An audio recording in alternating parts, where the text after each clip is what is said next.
I stand firmly in the fact that I'm one of the best to ever do this. For the culture, for my coast, and for my city. This is the Best Rapper in LA podcast. And I'm your host, Murs. What up, though? All right, I'm gonna keep going with it, y'all. This is episode 9 of the Best Rapper in LA podcast. And this one coincides perfectly with the release of a new Living Legends album. I'm going to talk about the release of the first Living Legends album, which I don't really remember. What would you do if we put it all together in the form of Living Legends on the album all together? Would you buy it? Would you try it? Would you raise your hands high? Would you recommend performing from something that's so enormous? Why fight it? It's right about now. You take it over. Why fight it? It's right about now. Show what really is the best of our abilities and showcase ability. It's tucked into your memory for centuries and centuries. I remember very little about this album, a little bit more about the tours that followed. So I'm going to tell some tour stories. I'm going to tell the origin story, hopefully for the last time. A lot of you have heard it, so feel free to skip through this episode. I am not on the new Living Legends album. I do not have beef with anybody in Living Legends. I no longer write and record rap songs. This album was recorded after that. So we'll leave it there. But I've always been kind of loosely around the crew. I've never been I'm the guy that's on every song or on every tour. I've been doing my own thing since the very beginning. This album is very evident of it because when it came up, I was like, I could probably do one podcast on all the Living Legends albums because I wasn't really involved in that. I know that the title was because I feel like it was, and I think Lucky may disagree, and that's fine. But I watched Almost Famous a lot. So you're the kid who's been sending me those articles from the school newspaper. What, do you like the star of your school? They hate me. This is Rolling Stone magazine. We got a couple copies of your stories. I think you should be writing for us. We can only pay, let me see, $700. Cinema is a big part of who I am as a human and an artist. It's something I always wanted to do. I've made a couple films, short films, and one full-length feature film. Walk Like a Man.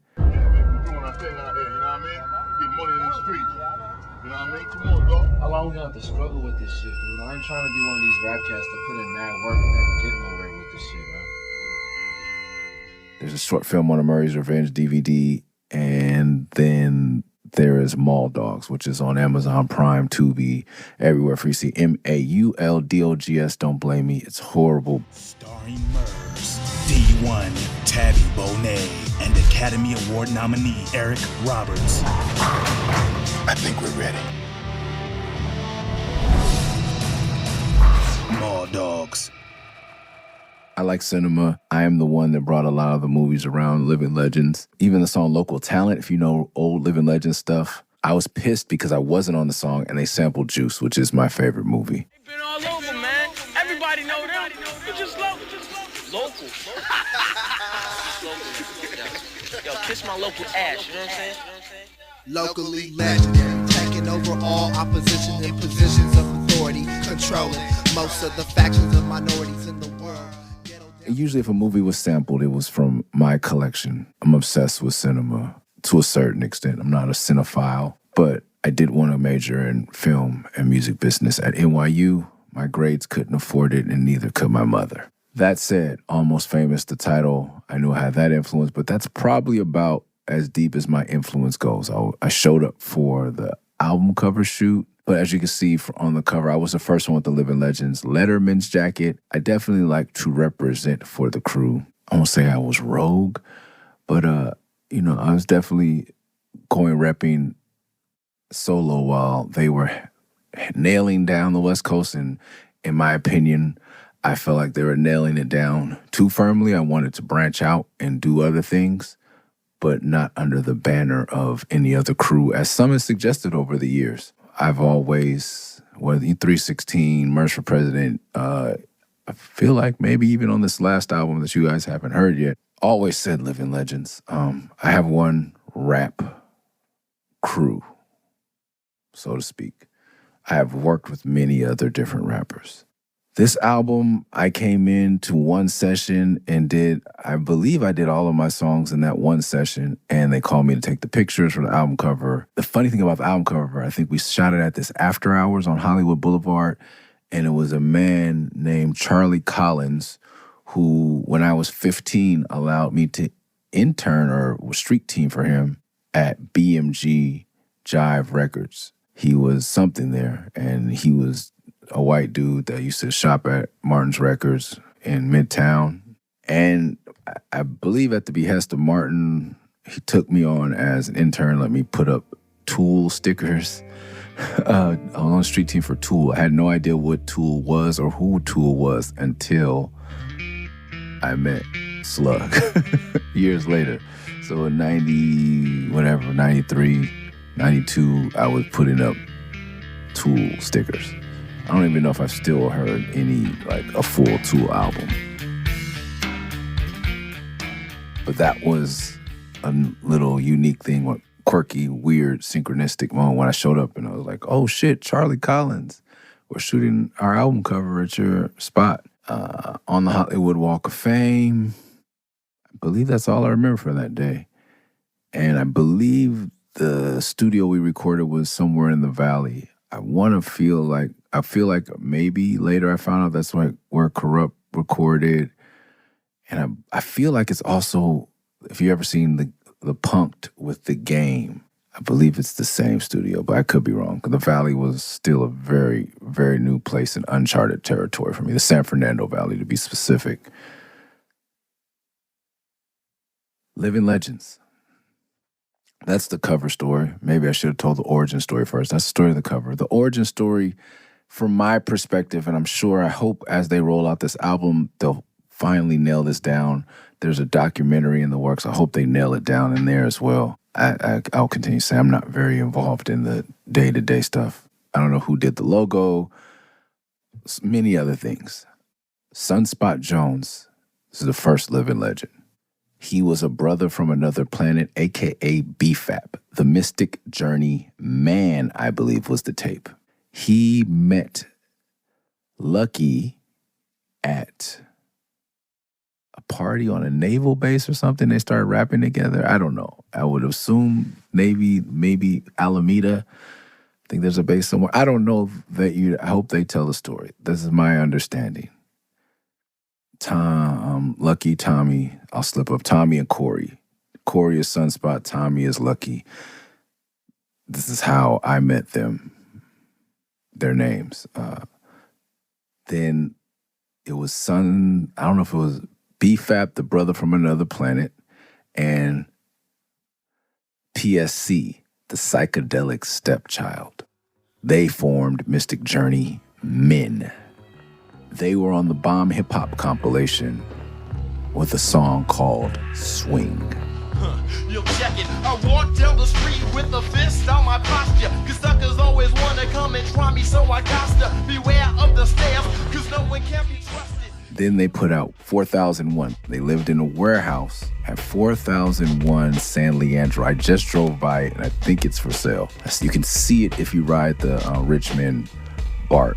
I saw it and I wanted to take a picture and I didn't grab one. Legendary spot. I believe Razzcast, Exhibit, many rappers on the come up slept in that warehouse. I believe that's 92, 93, maybe 93, 94. I wasn't in the Bay yet. Young Murs was in a group called Funky Chaos, like we talked about as we spoke of in the Netherworlds episode. Then 3MG. Before 3MG, there was a crew called Sons of Nishak. Eli and Scarab were in a group with a young man named Savant, and they were the Miscellaneous Minds. From blurry daydreams, reveal vivid thoughts. Subliminally motivating messages, pretesting my negligence, my mental. And it takes my vocals, vocal cords, excels my mental. Those to sport the mortals, nervous system central. When uni walks the horizontal plane. They have a song, Submental,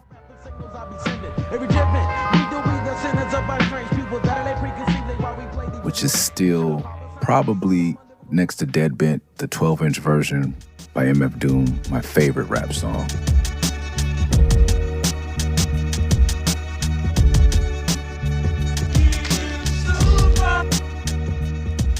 So I joined as a DJ with DJ Sage, aka Jesse Shatkin, who is the producer of God's Work and the producer of my last album, Love and Rockets 316, and one of my good friends who we had a DJ crew called Stylus Groove, and originally Faith Santia was in that group as well. So it was Faith, Jesse, myself, Eli, Scarab, and Savant. That was Sons of Neshach. I think we all came up to it collectively, mostly, I believe, Eli and Scarab with the Neshach, and Sons, maybe me, SUNZUV, get it, because the sun, UV. I say it in Sunspray. Sons of Neshach will always reign supreme, hitting you beams with unforeseen gleam, a glare. So Sons of Neshach, when 3MG started, Miscellaneous Minds broke up. That's not my story to tell. I wish I would have thought about it before, but we wouldn't be here. Sons of Neshach, Trinell or Savant left, and we started Three Melancholy Gypsies. Myself, Eli, and Scarab, we recorded the song Sun Sprayed.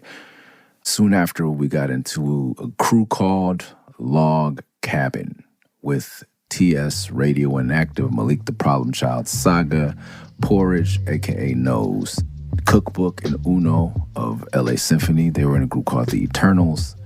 And I believe that was the original Log Cabin crew. We would go on and grab and let go of other members. One of the members we grabbed up was a young man named Boofzilla. Rest in peace. Just heard recently that he passed. Boof was insane in the best way possible. Boof is one of the reasons I moved to the Bay. There was a young lady, and then there was him convincing me. And I believe Boof had beef with the Mystic. He was representing Log Cabin. The story is, at a Dell show, he got on stage while Dell was taking a break.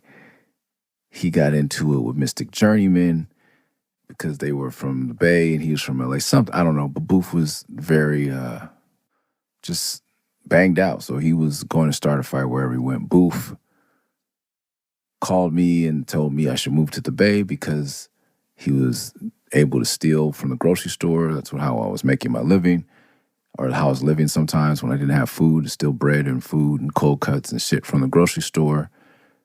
And he was like, we could steal steaks. There's no beeps at the Gap, or you could steal from the Gap, return the merchandise for cash. It was, he was tagging, he was rapping. There was college with girls. So he convinced me, and I had a girlfriend. I moved there. I thought that I could enroll in Cabrillo College. I quit rapping.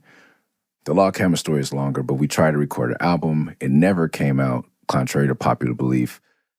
TS, Radio, and I believe, were the main ones putting in money. Me from working at the cleaners and selling weed, and TS and Radio had jobs. And we still couldn't have enough to pay the engineer to release the records, so he kept them, rightfully so. But I believe that gentleman is working with Scarab and Porridge or Danny or Nose. I don't know what he's going by these days, but to make sure that you all get some good copies of the Log Cabin songs that never came out. We may do a Log Cabin podcast if I can collect all those songs. But I took my song Red Dots. I took Melancholy Manuscripts and Dire Straits, which were recorded for that compilation album, crew album, and I put them on commercial. We're getting ahead of ourselves. A Log Cabin broke up. There was the fight at the Promenade, which was, huge in the demise of Log Cabin. Unbeknownst to me, Eli moves to the Bay. He has a cousin in Berkeley. I had no idea. Or maybe I had an idea, but I had no idea. This is before Instagram or social media, and Eli and I weren't talking. We weren't on speaking terms, nor were we. I didn't have a phone. There was no cell phones, and I wasn't in a place where I could call. 818 was still long distance from LA. So we kind of fell out of touch. Scarab was in school. I had connected with him a couple times, but he was going to LACSA, LA County School for the Arts. 3MG was separated. I basically quit rapping. I found a girlfriend. I enrolled in Cabrillo College, studying botany and jazz, and that was going to be my life. My girlfriend gave a freestyle tape that I had made with Thess and Double K at Thess's house.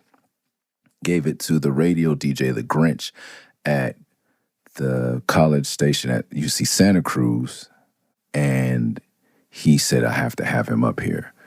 So I brought Booth with me to go up there. Same day I had, unbeknownst to me, Mystic Journeyman were coming up there.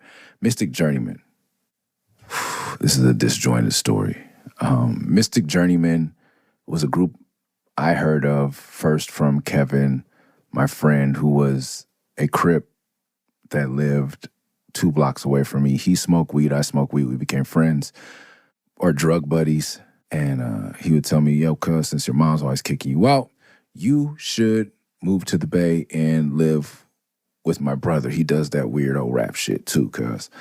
And I was like, cool. He said, Mystic Journeyman. I heard Mystic Journeyman. I heard Swing. I said, no fucking way. There's no way I'm rapping with these guys. And Mystic Journeyman and the song, I thought there were some skinny little dudes that sold incense and did yoga. Especially, living in the Bay. This was my idea. I couldn't be more wrong. I walk into this radio station where there's one way in, one way out. It's the radio station, college. I guess side note, on my way up to this radio station, also my life changed because I was learning botany because my goal was to avoid the New World Order. This is 1995. I'm reading Behold the Pale Horse and the New World Order by whoever the fuck, Illuminati books. Busta Rhymes is saying there's only 4 years left. I believe it. I have to learn to grow my own food, that I'm going to move somewhere to some land. Who knows how I'm going to buy this land? And I'm going to grow something, or I'm going to find someone some land and use my knowledge of horticulture, agriculture, botany, and grow shit for them so they allow me and my wife to live on this land as we evade the microchips and our skin and the New World Order and all the shit that may just happen in a couple years now. So maybe we're 30 years early. So what? But I was preparing for that. As I walked from, I think, of the Betty Shabazz dorms on the UC Santa Cruz campus where all the black co-eds were housed, to the radio station, it was pitch black, and I forget the technical or the correct term for it, but UC Santa Cruz, I think thanks to Ronald Reagan, is built as basically eco-friendly. It's not invasive to the nature that was already there. So animals walk freely. At that time, I don't know what it's like now, through the campus. It's pitch black. I have never seen dark like that in California. I'm in Florida visiting my cousins, but that's different because there's fireflies, and I just feel more comfortable there on that land. This is the woods. There's trees. Yeah, also Florida, where my family's from, is just flat. And most of Florida is flat. So if it's pitch black, at least you're not walking through, and there's roads and stuff where my family is. Dirt roads, but still roads. This is a trail that leads to the radio station. It's pitch black. There's huge trees. And I see a raccoon the size of a dog. And I, go with my city boy stomp. Like, move. It does not move. It does not flinch. And at that moment, as I go to the radio station, my dreams of being a hippie, dreadlocked, earthy, vegan farmer disappear. I am a city boy. I am not ready for this type. And I'm a vegan. I don't want to kill the animal. It's just living. It's nighttime. A raccoon belongs out in the forest foraging. It's a nocturnal creature. I am the one out of place walking to transmit my raps via radio waves. There's a way to drive up. I didn't find that way. I'm probably being pranked and was told to walk through the woods to the thing. I made it, fearing for my life. Then I make it into the radio station where I see Mystic Journeyman, and I also then begin to fear, not for my life, but it's a fight because the Mystic Journeymen look like they eat weights. I did not know that Tom and Corey, Sunspot, and PSC were gigantic, muscle-bound underground rappers. I had never seen such a thing. But apparently all they did was lift weights and make rap songs and eat top ramen and cheese food spread. It's the little squares of cheese. If you ever look at it, they're actually called cheese food spread because I don't believe they're allowed to be called cheese, or they're called craft singles. But since they and soon to be me weren't well off enough to afford craft singles, we had cheese food spread. 99-cent bread loaves, cheese food spread, mayonnaise, and mustard. No lettuce or tomato. And top ramen was a diet. And these men were on that diet along with lifting lots, pumping iron. The greatest feeling you can get in a gym, or the most satisfying feeling you can get in the gym, is the pump. Let's say you train your biceps. Blood is rushing into your muscles, and that's what we call the pump. Your muscles get... So the hip-hop Arnold Schwarzeneggers are rapping there with a skinny white dude that's called the Grouch. I'm with Boof. The DJ Grinch is in the middle, and I look across the table at these huge muscle-bound rappers that see Boof and really, of course, you can't forget Boof. They remember him. And I'm thinking we're going to fight because Boof doesn't know how not to fight. Boof was a man that the guys I wrote Red Dots about were in a tagging crew, and they terrorized me for years and years. And that's why I made the song. But they were a little bit older than me, but at that time, I think older. They had pulled guns. I beat them in a rap battle at a nightclub where I should probably have been when I was 15. They were a little older. Some, by happenstance, they found out what school I went to. They were at every other nightclub after that, and they would bully me, circle me. They never robbed me. They never put their hands. They would just intimidate me, and it was traumatic for me. But I wrote the song about them. My first song was about a story rap about killing them in a very creative way. I entered through the cellar with a rusty propeller-like object, sharpened to perfection. I was standing behind my first victim. He was in the washing section, holding his doctor, standing in erection. My weapon made a connection at his neck, severing his vocal cords before he could scream. His head fell to the floor, feasting his eyes on a trivial excuse for a human being. I was halfway upstairs and ran back to rummage through his pocket to remove the cream. Then when I started hanging out in Cloverdale, they were like, we bully those guys. Fuck those guys. They better not ever say anything to you. And I was like, oh, now I have guys that have my back.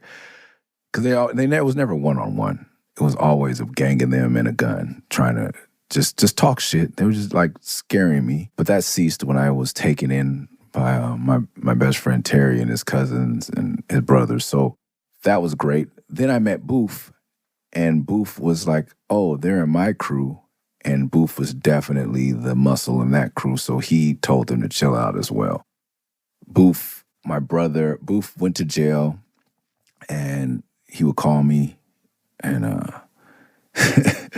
oh man, he was such just he was like, hey, cuz, like, I'm in the psych ward, cuz. I was like, and telling me as if I could use the information, but if you ever go to jail, cuz, just play crazy, because then you get to go into the psych ward. And what he was doing was he went there and just bullied all the inmates for their pills. So he just stayed high as a kite and also out of general pop. So he didn't have any real problems. Not that he couldn't handle them, but from his point of view, why wouldn't I want to be extremely medicated and not have to fight every day? It was the way I say brilliant. I met Boof on the bus, on the 33 bus, coming from Hamilton or coming from somewhere, probably not school. And he saw me on my Walkman, which most people did. And because of how I looked, they didn't ever care to ask what I was looking for. And even then, Walkmans weren't big with kids. Kids weren't loving music the way I was loving music. So I was listening to music. What you listening to? And I played it for him. It was Brooklyn Zoo. And he's like, where the fuck did you get this, cuz? Yeah, what? That nigga, yo.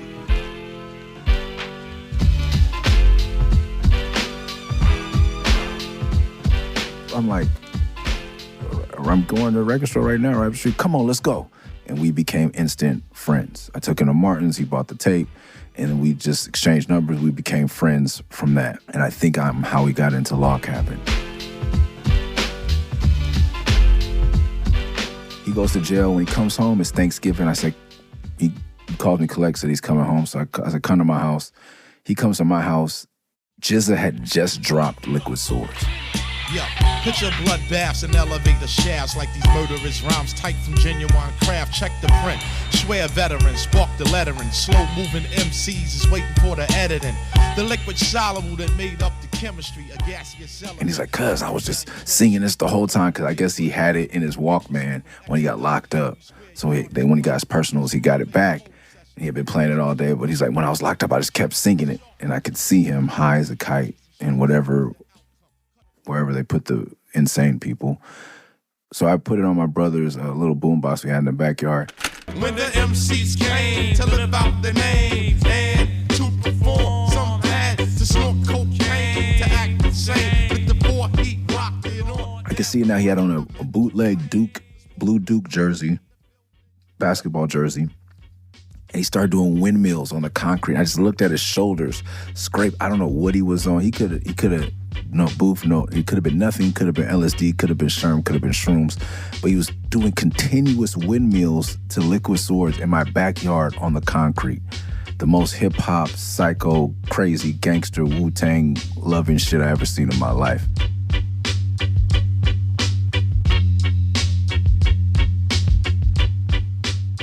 And he sat down and ate Thanksgiving dinners with his scratched up shoulders. And so when my brother sees him, he's like, Nicholas, that guy almost like killed, like he's like, I know that guy. He came on the bus one day and just reached over the bus driver and wrote on the front windshield with the scribe, and then looked at me and then reached over me and wrote his name on the wall. And like, he just tagged up the whole bus and then walked off the bus. And my brother thought he was going to steal his chain or his Walkman. Booth was a presence.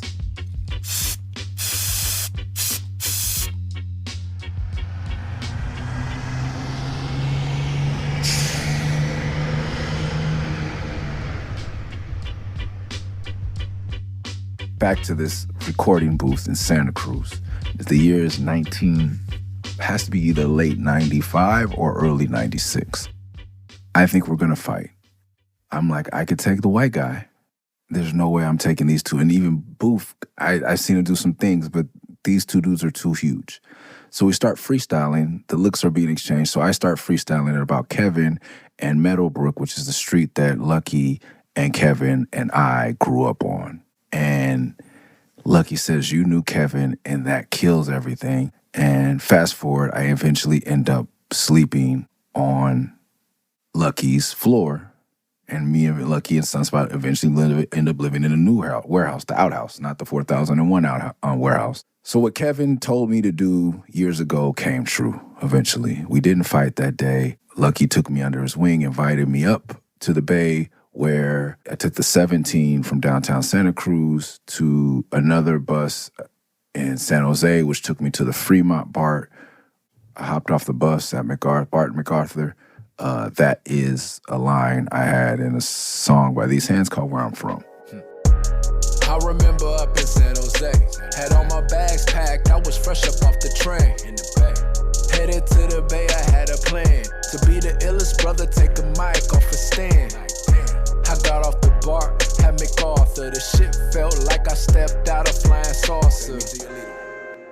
And they lived near the MacArthur BART. And I can't stress to you all enough what it was like traveling pre-GPS. Just pagers, and I didn't even have a pager. I just had their number and some directions written down. Directions written down from public transportation, how to get from Santa Cruz to Oakland. Try it sometime. 10 car North train now boarding platform 1. 10 car Antioch train now boarding. Thank you. I get there. They forced me on a song with a Japanese dude I never met in my life. His name is Arata.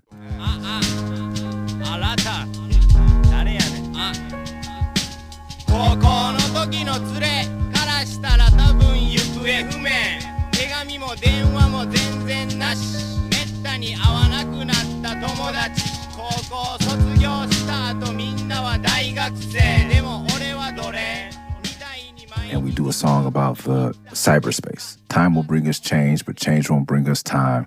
Lost in Cyberspace, 1999. That was the hook. We recorded the song, and I want to say the next week or maybe the next day, they took me to La Peña to perform it, which is my own second or third rap performance in my life. And it's with someone who doesn't even speak English. Arata's verse is in Japanese. He's from Osaka. They met Arata on Telegraph. Arata was trying to buy weed. He was a Japanese exchange student who was in America in Berkeley on a student visa, who had just left Jamaica, I believe, where he was trying to do dance hall and just enjoy marijuana. And then he came to America and he tried to buy some weed. Sunspot, I think De La had just dropped Balloon Mind State, so Japanese rap was a thing. 1, 2, 1, 2. カンカンカンカンタカンギカンビートに乗せた歌詞これ一番そう都市銀融詩人グルーブ巡り巡ってこの街で振るトヨタにホンダに日本もいろいろソニー千葉千葉その他もろもろ出しちゃいるけどラップの録音 He just made, and Sunspot could make you physically intimidating. He would make you do things. Or you would have to see Mr. Charlie, a.k.a. him giving you a Charlie horse or punching you in your thigh meat. Hard AF. I killed Mr. Charlie because I'm from a different culture, man. I don't think Sunspot was scared of me at all, but I'm a hyper-aggressive. Like, I'm from gang culture. I was like, motherfucker, like, cuz you ain't gonna be hitting on me. There ain't gonna be too many more you hitting on me, my nigga. Or it's a fight. I'm gonna stab you. I don't know what I'm gonna do, but don't do that shit. And everybody else took it like as a joke, like camaraderie, boys being boys. I was not having it. And I was shamed, as I should have been. Like, PSC was kind of like, bro, you killed Mr. Charlie. Like, come on, bro. Why are you getting all serious? Because I'm sure some songs like, yo, I'm going to break your little homie's neck if you know it is. Anyway, so this apartment's where the blood, what's that all about? Tommy got these bras saying blood in his house, cuz he had a girlfriend and her sister was a very beautiful young lady and they smoked beaties and they were amazing. I had never seen such beauty and hood at the same time. So we're playing Street Fighter. She's beating my ass. She's like, yeah, blood, yeah, blood, yeah, blood, yeah, blood, yeah.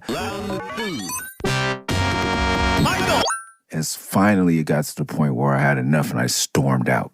But I was so mad. And I'm like, Tommy, I gotta talk to you. Come here. I was like, hey, cuz, why you got these bitches in the house blooding and disrespecting and shit? And he started laughing. If you heard PSC laugh, it's fucking Lucky laugh is legendary. Literally, no pun intended. And he's like, blood is what people say because they are friends. This is what people say in Oakland. They say blood. And I was like, oh, okay. So I started coming up from Santa Cruz, and pretty much soon, once again, I was back to ditching school to make raps. Although I had moved to the Bay and promised my mother that if she let me use the $1,500 my stepfather left us when he passed away, that was the issue also. It's where I know I mentioned my stepbrother in the Netherworld's issue. He was my stepbrother for maybe 4 or 5 years, technically. Then my mom left his dad, and when his dad died, I think we got a sum. My brother got $1,500. I got $1,500 from the life insurance, and my mom may have got $5,000. And he was upset about that for whatever reason. So, but this $1,500 changed my life. So I used $750 to move to the Bay, put down my first and last on an apartment, and enroll in school. And then I was supposed to get a job, start paying rent, and the $1,500 like starter cash for my new life. And I quit to promise my mom I was done rapping, and I was. I was ready to. I'm moving to the wilderness with my Ethiopian girlfriend. We're going to raise Ethiopian children. No one's going to shave or cut their hair. We will be Rastas in the wild, living off the land. And I didn't smoke weed. I was just committed to all the other facets of Rastafari and things of that nature, or something like it. We didn't make it. The relationship didn't make it. I didn't make it as a student. And I was back spending all my money selling weed, trying to rap. One night after a show, I believe it was like Il Parada or something in San Francisco, Sunspot basically gave me an ultimatum. I've imitated him multiple times. Motherfucker, is you gonna control your destiny, motherfucker? Is you gonna, do you want to rap? Like very Mr. Charlie halftime college football coach speech, poking me in the chest. And I said, yeah. So I called my mom. I said, Mom, I'm dropping out of school. I'm using the other $750 to buy a plane ticket. We're going to tour Europe. Reality is the Mystic Journeymen who have gone to Europe 2 times by now, they forewent paying their rent. They got an eviction notice. They decided to go to Europe instead. They had one show and they turned that into multiple shows. That show turned into a second trip where they took their roommate, Corey. Corey is their roommate that they moved in with after they got back from Europe, I believe, and didn't have a place to live. Something like that. Corey and Johnson was Sunspot. Corey Scoffern is the Grouch. The Grouch wasn't the Grouch, but he rapped and he made beats. But everywhere Sunspot would go, he would say, this is my roommate, Corey the Grouch.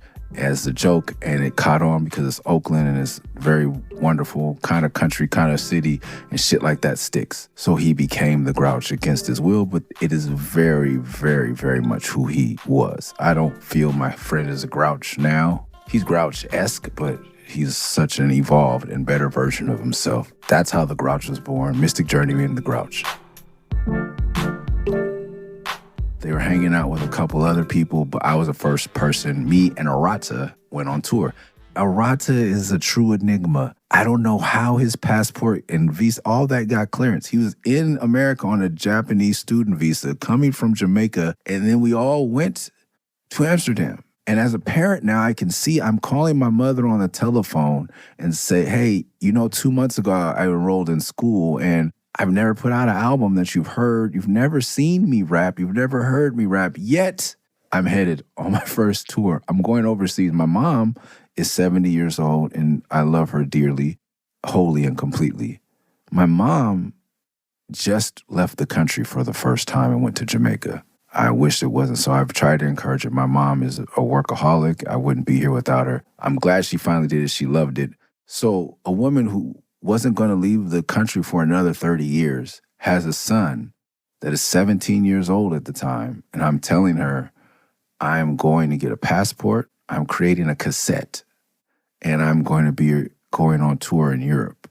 I can understand. With $750, I'm going to eventually, from this $750 and this decision, I do make millions of dollars. I do get a major label record deal. I do go on to do phenomenal things, help lots of people, make music that touches people's hearts and souls, along with 7 other people that do that. But I could see how it was hard for her to grasp. So she says, once you do this, you're cut off. We go, the tour, the tour. I land in Amsterdam. We take a train. I think the train is a tram. The train is not a tram. We take the train that's not a tram to Groningen Halle. Dames en heren, de Intercity naar Schiedam Centrum, Delft, Den Haag Hollandspoor, Den Haag Laan van Nieuw-Oost-Indië. We're staying with the Zombie Squad, who is a group from Groningen.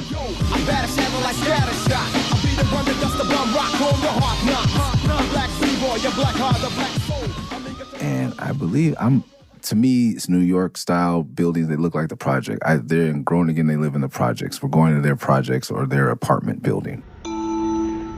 Europaplein, Rai Amsterdam Convention Center, uitstappende rechterzijde. We get off the train and the people with the fucking, there's people, I feel like they had like the rifles like the federales do in Mexico. And they're like, yo, but you didn't pay for the train. I have $28 US. My dad had passed away right before we left. And my aunt gave me his old army bag. I still don't know what branch of the armed forces my dad was in, but she gave that to me. Literally just the bag. So I have that bag filled with my clothes. I have 100 cassette tapes in there. It's my only checked bag. I have a talk boy from the movie Home Alone 2 that I was recording everyone on to document the trip. And that's it. And $28. They take my $28 and then it starts to snow. I couldn't write it more. It literally starts to snow. As soon as they walk off with my money, we're walking down the stairs. It's snowing. I've never been in the snow. I've never been in there. It's like early April 1996. I just turned 18. And it was an epic trip. We did 2 or 3 orphanages. We bullied our way onto the far side. I couldn't afford to get to Amsterdam, but they went to Amsterdam and went to Old Dirty Bastard show. And what we would do if we saw an American group is we would say, hey, we're with the band. And before the internet, you're black, you're American, of course you're with the band. So they would let us open. Some groups hate it. Apparently Old Dirty and his crew were cool with it. A couple members of the far side didn't like it. But I forgive you. I don't understand why you would hate on anyone just trying to get on. If they go to that length, like, what the fuck? Motherfuckers from LA and Oakland out here, go rap, motherfucker. I was selling tapes outside of the venues we went to and just everywhere we went, trying to sell tapes. Back then there were guilders.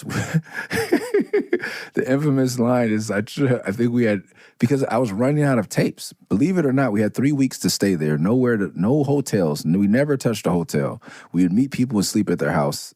Mystic Journeyman had a record deal in Germany at the time, but only they were allowed to stay at the owner's house because he was an owner of an independent label in Cologne, Germany. There wasn't a lot. I believe his name was Christoph. Shout out to Christoph. There wasn't room for us in Christoph's space. So there was 5 Americans, so only Tom McCoy got to stay. Anyway, so when we got to the last bit of our tapes, we raised the price. So in Holland, it was guilders. And so we were like, yo, 25 guilders for a tape. And there was just one dude who said, 25 guilders? And he was furious. He was just like, I could still see the look on his hand out, his eyes closed, and just like he was in pain. 25 guilders? And they don't even have guilders.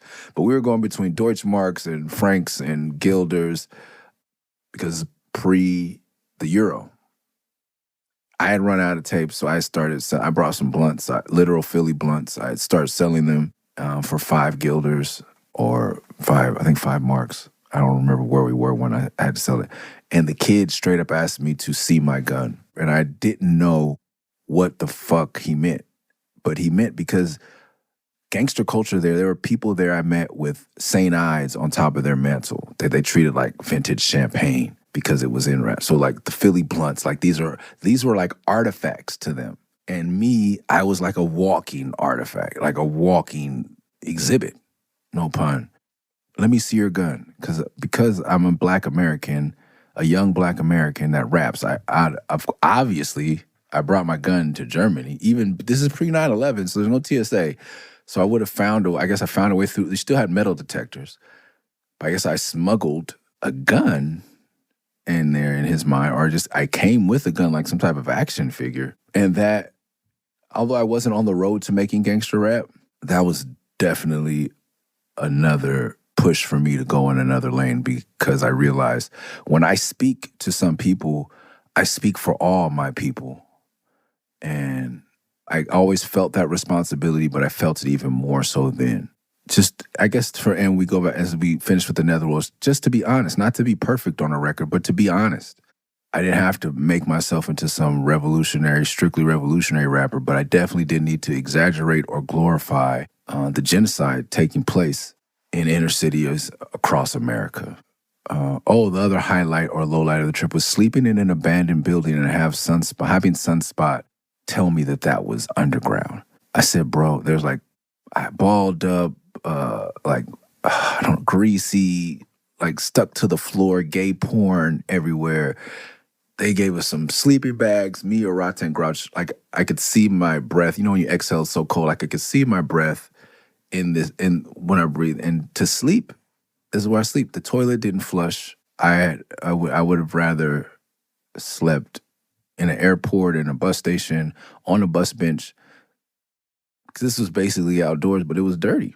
And it's Germany. Like, there's not anyone that's gonna, maybe the police will pick me up, but no one's like, you're not gonna get killed or robbed.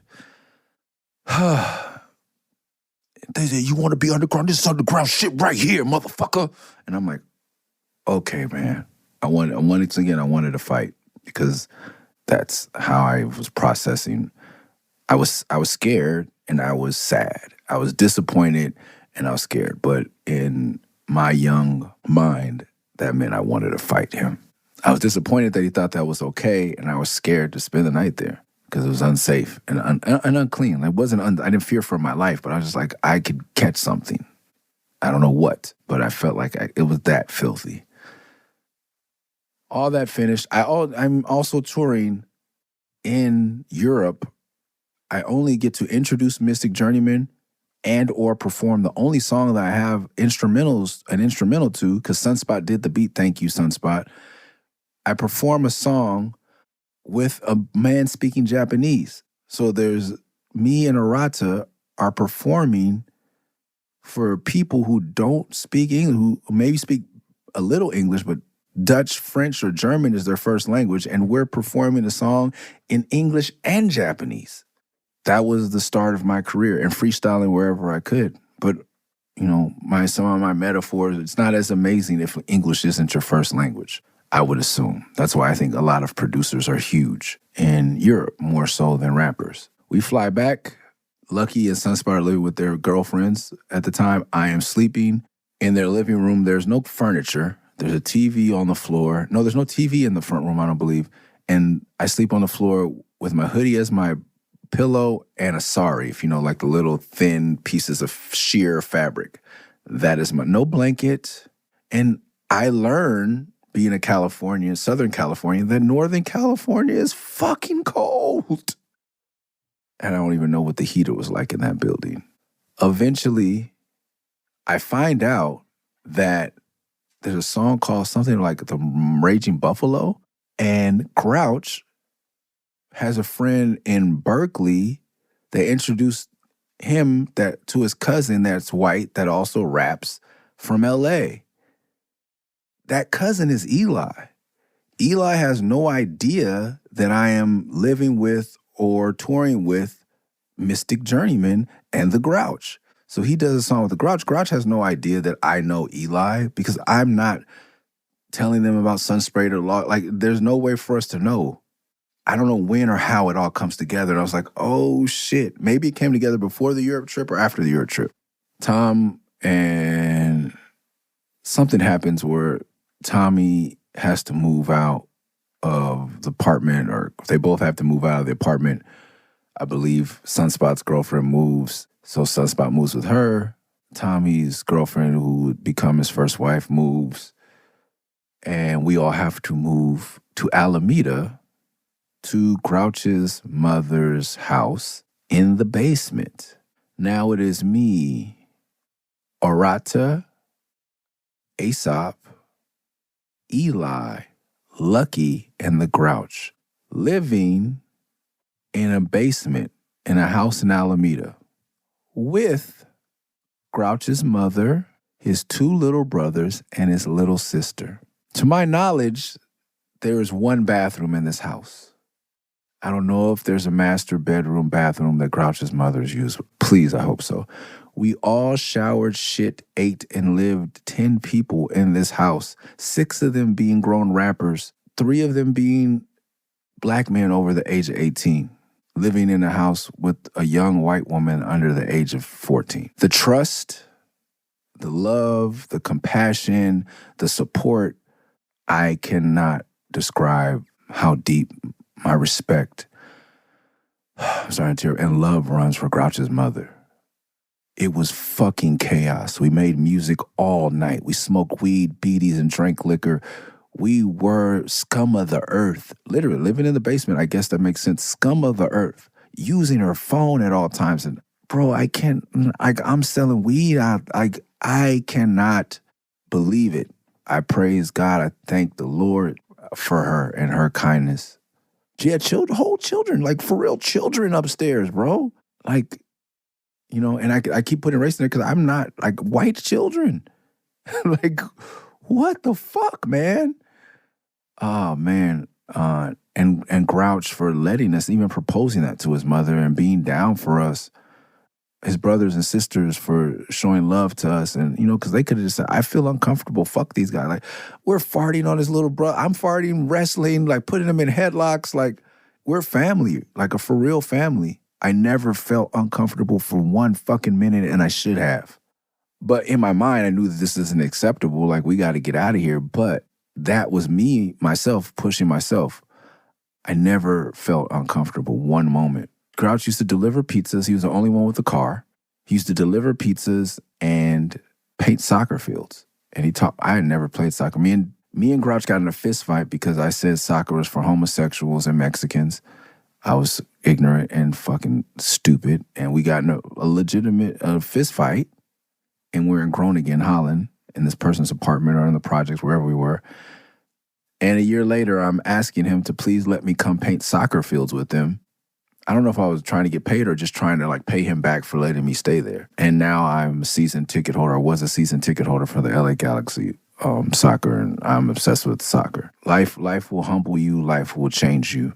We move out of the basement eventually Living Legend starts to bubble. We start to blow up, kind of performing at the Alameda Saloon, standing out in front of Maritime Hall, selling tapes, all riding in I don't even know what model car. It was one of those 80s old car, late model sedans, or however you say it, where the ceiling was made out of fabric and the ceiling's falling off. There's holes in the upholstery that's also made out of cloth. Grouch drove us everywhere. Still forever grateful for that as well. There's a tunnel between Alameda and the Bay because it's an island, I guess, technically. And shout out to Lucky for telling me it was okay to walk through this tunnel. It's a long tunnel that goes underwater with so much exhaust that you can write your name on the side. But we wanted to go to Telegraph, so we walked. We didn't have enough money to catch the AC Transit, the 51 bus. We didn't have enough. This is where my problem with Drake or anyone else saying they started from the bottom. No, I didn't have a job and I didn't have a hatchback that my mom passed down. Motherfucker, I didn't have $1.25 to go stand on the street and sell my music to people. I walked through a tunnel underwater where you're supposed to work if you're a maintenance person to continue to walk through downtown Oakland, man, in 1996. Shit was very real.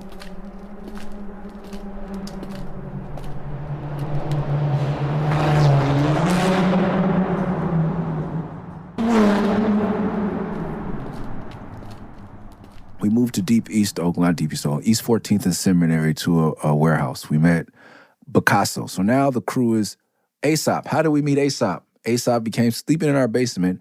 Aesop was somebody we saw at a club. We heard he was selling tapes. He had an album out called, I believe it was Demonstration, produced by Qua. There was no equivalent I built from the first molecule. Then I fused my mental mixture, incorporated to the picture. Figure I'm more complex than sex with no genitals. My genus categorizes me to be the meanest, to dismiss the master, my talent in construction. What's my function? Mutilated motherfuckers maintain. Qua is now the owner of Mixed Grounds Coffee in San Diego and Fresh Yard Records, who has put out the Mitchie Slick album, a Fashion album, and a production album compilation called The Gathering, produced by Servet Toronto, who runs a label with Walt Taylor, a.k.a. Eclipse 427, who you well know has produced multiple songs for me by now, and is now the co-owner or president of Fresh Yard Records. Qua was living in San Leandro. He was doing produced Aesop's first tape and album. Aesop ran across Grouch early on in the game, and because Grouch was white, he tried to gouge him on the price. He made gouging. He tried to sell. We were selling tapes for $5. He may try to sell Grouch a tape for $10 or $20. Grouch told me this story, and I was furious. Fuck, cuz I'm gonna fight him. Once again, he disrespected my friend, whose mother is letting me sleep at the house. I'm just a fucking irrational, erratic little Napoleon complex having pit bull of a fake Crip. So I want to fight him up. And of course, I run up on him like, hey, cuz. I was like, what's up with you trying to sell the homie a fucking tape for $5? Blah, blah, blah. I'll fuck you up, nigga. Blah, whatever I said. And he's like, cuz, where are you from? You from Fresno? I'm from Fresno, cuz. Blah, blah, blah. Anyway, he just kind of diffused it the way Aesop does because he's a dangler. He's a hustler. He's a smooth talker somewhere. So he was just like, man, I was just playing with him. I was, hey, but you had to be charging white boys more. Like whatever he said, something Aesop, we call it Aesopian. Like he just speaking Aesopian. And I was like, all right, we became best friends. That's how Aesop got in. Then Picasso was with the homie Big G, who they were, I don't know, Picasso went to Humboldt. Big G's from Humboldt. I believe Picasso's somewhere from around SLO, San Luis Obispo. They were fucking with each other, making music, and who knows what else, Humboldt. And they had a link to a warehouse, and we couldn't sign the lease. I think Big G signed the lease. He was supposed to have a drum place in there, and then we kind of just took over. Eventually, Picasso becomes the DJ. Me, Eli, Aesop, Sunspot moves over from where he was staying. We all, Eli, Aesop, Lucky, myself, Grouch, Picasso all move into this place. This is the Outhouse because Mystic Journeyman have a label called Outhouse Records. But I think Grouch and Mystic Journeyman are the only one. There's still divisions. I don't even know if we're Living Legends yet. So after Europe, they put out a tape called Underworld, and we were the Underworld. And it was Baswan, I believe loosely, me, Eclipse loosely. It was a loose crew. Eli wasn't in yet. Then Eli came along. I don't know when or where Living Legends started. But I think by the time we got to the Outhouse, we were Living Legends. But I had Veritech Records. Eli had, I don't know, he had his own label. Aesop had his own label. And Grouch and Mystic Journeyman were Outhouse Records. And it was, in my mind, the goal was Outhouse had a fax machine. They had one sheets. They were faxing all over the world. They had a little corner in the Outhouse where they had their stock cabinets where all the Mystic Journeyman records and tapes were. And we were all trying to get to that level. I was never presented an opportunity to join Outhouse Records, but I thought I could one day. And then Living Legends started, and Living Legends kind of became the thing. And everybody did their own thing, but we were still a crew. There was no Living Legends album. We put out, you can see where this is coming in the chronological order. Eli, Grouch, Mystic Journeyman, Aesop, Picasso, we had all put out all kinds of tapes before there was one Living Legend. It was like Wu-Tang backwards. We had gone crazy solo. Someone, somewhere, I don't know who, decided it was time to come together and make this album. We did one song with a whole crew on it, but even Picasso wasn't rapping in the crew yet. We did one song for the Beats and Lyrics compilation called Now You Know. The light was on upstairs, we was unprepared for the next event, but the circumstance left a cool sense of surprise. Eyes widen up when some speakers with the talents raise the mic in the clutch, right smack in the middle of it all. We continue with the smidget of patience to deliver. Follow these messages, translated, aided by a flow. My offbeat verse got a lot of props. The song got a lot of props.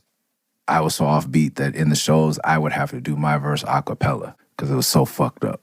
But it was a good a cappella moment, and it gave me a chance to shine.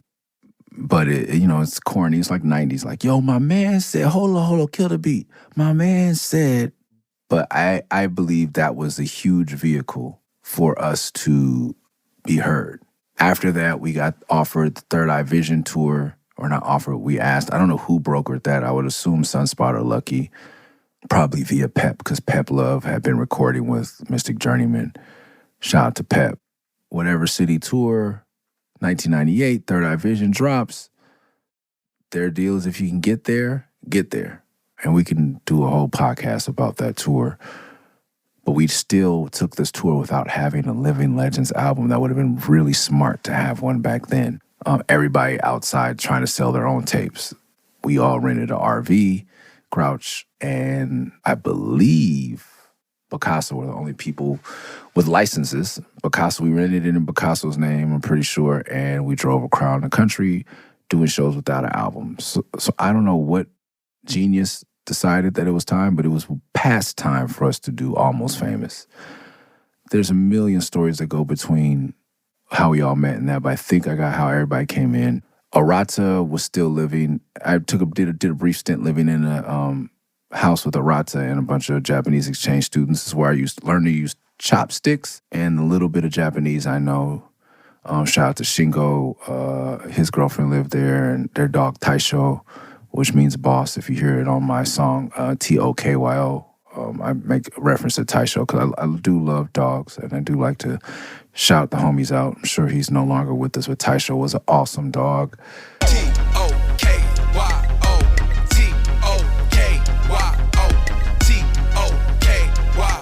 Big bro, be the boss, the Taisho. Tokyo,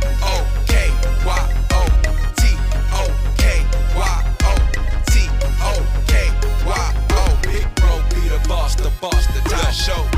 Back to Yeah, Miho, myself, Arata, Shingo, and Taisho living in Berkeley. And Arata was my brother. Arata had gone back to Japan for a little while, I think, to get his visa renewed. And I definitely remember listening to Stevie Wonder crying because I miss my friend. He was, oh man, we slept on, you couldn't open the door because Arata's room was kind of like the attic. They all lived on the attic level, but we were at where the roof kind of came down, so we couldn't stand up in the room. And he had a queen mattress, and I had a queen mattress, and I would have to flip mine up so he could open the door.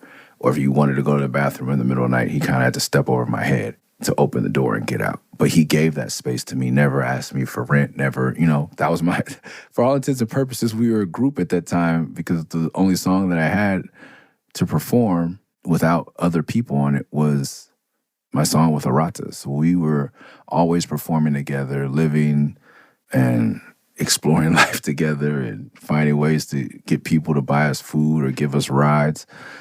And eventually, I would buy Arata's food and stuff when we were out because he was letting me live there. But I don't believe he ever had a room at the outhouse.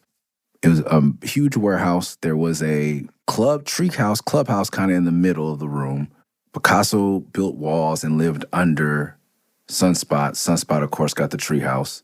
Lucky had a big room next to my room, Grouch's and I's room. Grouch built a little room that was, I think, 5.5 feet tall. Grouch is 6 feet tall, so he couldn't stand up in his room. And I got the 5.5 feet. So it was 11-foot ceilings. So Lucky's room was next door. It had an 11-foot ceiling. And I could kind of see over my room into his room where he slept with his wife. So I was probably in the atmosphere when his first child was conceived, I believe. Grouch would play beats all night. Right underneath me, and that's how I started my journey as an alcoholic because I couldn't sleep without being drunk. There was one bathroom, and early on, I think the first day we moved in, Lucky and Sunspot had a fight, and they're huge human beings, broke the door, and we couldn't have the landlord come in and fix the door because he would evict us because there weren't supposed to be that many people in the fucking place. So we had no door yet, and still women would visit. Women lived there, different women lived there at all times, and that is true love because there's one bathroom for 6 to 7 men and any other of the women that were visiting us at the time. There were times when we were, I know I was, wiping our ass with streamers from the party store that we found or fax paper. I shit you not, pun intended. You have to have a shower. It's kind of like college, but in an East Oakland warehouse. There is no heating. Cold Bay Area winters in a fucking warehouse. Other members, imagine 7 people, you have to shit really bad. There was a way to climb out of the window of the warehouse and go on the roof, and there was a bucket on the roof where friends of mine had shit on a roof in East Oakland because there were too many people in the bathroom. Starting from the bottom, people. Starting from the bottom, now we're here. I just haven't, like the fucking Kanye line, I like myself finna making beats for 3 summers. So fucking what, bro? So fucking what? I remember hearing that, I don't give a shit. Your mom lets you work at the Gap and make beats, and my mom said, you want to rap, get the fuck out. I don't give a fuck how many summers you made beats in the comforts of your own home. Or worked at the Gap. Motherfucker, please. Make great music. I love some of Kanye's music, but that shit was the shit that pissed me off. Started from the bottom. What bottom of what? Yeah, bitter. Can you feel it? Can you taste it?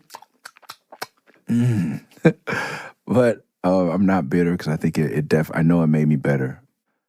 Like I said, we can go on. There's a video for Now You Know. If you want to see I think that's one of the few things that has a warehouse in it. I'm finding people that are popping up with VHS tapes that I made MCTV, documentary series, video magazine series I made. And that probably has footage. Everything in there is borrowed. Nothing is new. I built a ladder to my room that you see on the inside of cover for Rio. I believe we talked about that. From home base in Oakland where they eventually had raves later. Yeah. Should have made the album together sooner, but I will also tell all these stories, like we were coming from 7 very different places. Fresno, Humboldt, San Luis Obispo, Oakland, Lucky and I are from the same neighborhood, but Lucky was a star football athlete, went to Beverly Hills High, then transferred to Hamilton, like just different. different people. Grout, Eli, Scarab. Scarab wasn't even there yet. That's another. Wow, yeah, Scarab was still in school. He had just started at San Jose State.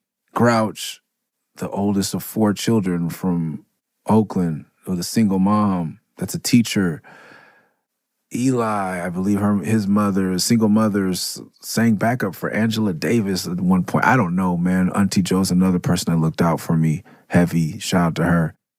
We were just a bunch of men, young men coming together from very diverse backgrounds to make it. And making it for us wasn't fucking platinum. It was just making dope. To be dope and make a living at being dope. To literally be living legends. I think that's an episode. Next week, we'll start talking about the album. What would you do if we put it all together in the form of living legends on the album altogether? Would you ride? Would you try? Would you raise your hands high? Would you recommend performance for something that's so enormous? Why fight it? It's right about now. You taking over why fight it? It's right about now. Showing who is the best of our abilities to showcase ability. It's tucked into your memory for centuries and centuries. All right, so here's the corrections for this episode. The Living Legends album is not out, which continues the theme of me being somewhat estranged and out of the loop. But the merch looks amazing. Make sure you tap in, order your bundle. I believe it's still llcrew.com. I don't believe I will benefit financially from any of this, yet I encourage it wholly and completely. The merch looks amazing. Album, I was told by Grouch, should be here in about 3 more weeks. So get ready. There's a new single out for you guys to check out. Hopefully you're following Living Legends on Spotify, Apple Music, all that. And as far as the story goes, when we were in Europe for the 2 or 3 weeks, 96, we also stayed with, I forget, it means eagle. I don't know, something in Dutch, I think. Stayed at his house, and I think that's where he met Sources of Specialmen, but I could be mistaken. But somehow I ended up on a record, and I never heard it until recently. And they put it out on vinyl, a reissue. And a shout out to Dom, because she brought a copy to the show in Portland and gave me that record. I didn't get a chance to cop one on vinyl, my first appearance on wax ever in 96. I still haven't even listened to it. I'm scared. And the guy he was a dude I met who had learned English solely through hip-hop and watching the X-Files, I believe. He had all these X-Files VHS tapes, so we watched a lot of those. Ate some oily balls and bumper cars. Played bumper cars in Amsterdam in the town center. There was in the Platz or whatever they call it was a fair and carnival, and a lot of my merch money got spent on these things called oily balls, fried pieces of dough, and then the bumper cars seemed like they went faster out there. Like Americans need to kick it up a notch on the bumper cars. So of course, we were early 20s. I'm a teenager having fun. I didn't smoke weed, but I rode the bumper cars a lot, or most memorable times. Or in Amsterdam, we're not buying moon pies from the Bulldog Cafe, but bumper cars. I think that's all for the corrections this episode. Oh, when we were asking promoters, it wasn't us going to the shows. And when I listened back to the podcast, it sounded like we were asking the American acts to open up for them. No, we would go straight to the promoters and ask them if it was okay for us to open up. And they would believe us, like I said, because we are Black Americans. And so, of course, we're with the band. Then some of the acts won't go out of their way to hate on us and not let us open. And I never understood that. If the promoter's saying it's okay and there's space for us to open, what the fuck does it concern us make with you? And I wasn't one of these dudes who would try to run up on the artists and show them my deal. I didn't give a fuck about meeting none of these motherfuckers. I want to meet your fans. That's why it always weirds me out when MCs want to meet me and hang out backstage and impress me. Like there are 150, 2,000 people out front that love rap. Go talk to them. I was never trying to get backstage to meet an artist. It's so weird. India, there was like nights in Hamburg. There was a night in Hamburg I didn't talk about, but we just met a girl who let us all stay at her place. Like we would just go places and meet someone and say, can we spend the night at your house? We're Americans. And I was somebody in the crew, I won't say who, smoked all this girl's weed because they roll spliffs in Europe and that's tobacco or marijuana. And the homie was like, nah, we're from the States. We just want to smoke pure weed. And so by the next morning, all the weed was gone, and she was thoroughly the ganja. He smoked all the ganja. And it's a lot harder to come by, I'm assuming, in Hamburg than in the Bay. So I felt her pain, but with different cultural differences. Thanks for listening to the Best Rapper in LA podcast. Make sure you subscribe wherever you listen to podcasts. Make sure you never miss an episode by subscribing on Spotify, Apple, wherever it is. If you like the show, leave a review on Apple Music or Spotify. And to support the podcast directly, go to patreon.com/MURS316, Murs316. See y'all next week. Peace. Peace. Peace.